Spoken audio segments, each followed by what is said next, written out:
इस बार का राष्ट्रपति चुनाव कुछ असाधारण परिस्थिति में हो रहा है।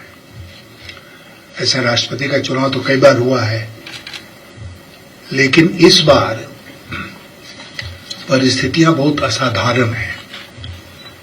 और असाधारण इसलिए है कि हम देख रहे हैं कि हमारा पूरा समाज जो है वो अशांत हो गया है।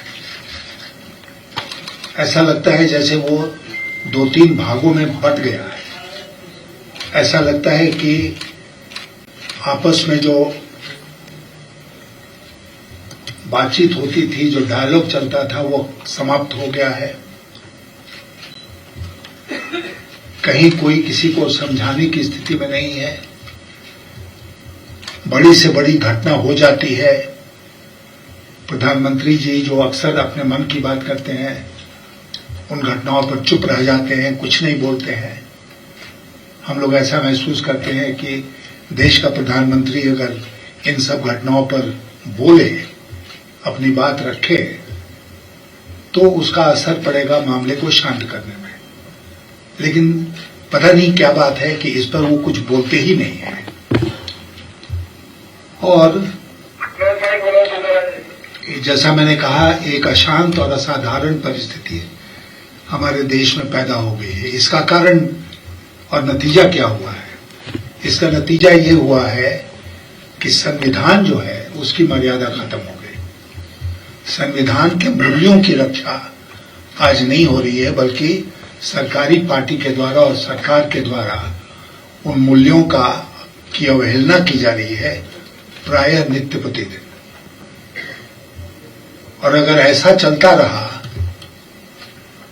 तो एक दिन हम पाएंगे कि संविधान नष्ट हो गया है, संविधान की धाराओं का कोई महत्व नहीं रहा, और जो नागरिक है इस देश का,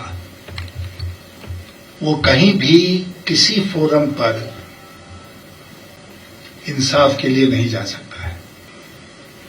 ऐसा लगता है कि हुकूमत में बैठे हुए लोग जो हैं वो चाहते हैं कि समाज बटे, क्योंकि एक बटे हुए समाज से उनको यह आशा पैदा होती है कि उनको वोट मिल जाएगा।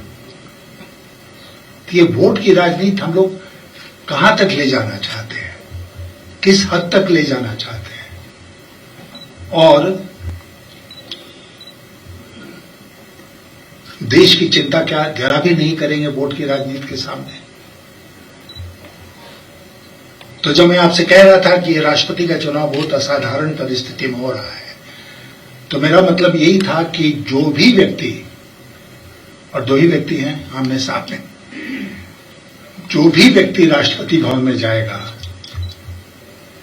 उसको मोर देन एवर अपने कर्तव्यों का निर्वहन करना पड़ेगा। संविधान में राष्ट्रपति के जो कर्तव्य हैं उसका निर्वहन करना पड़ेगा। भारत को आज के दिन खामोश राष्ट्रपति नहीं चाहिए। भारत को आज अपने विवेक का इस्तेमाल करने वाला राष्ट्रपति चाहिए।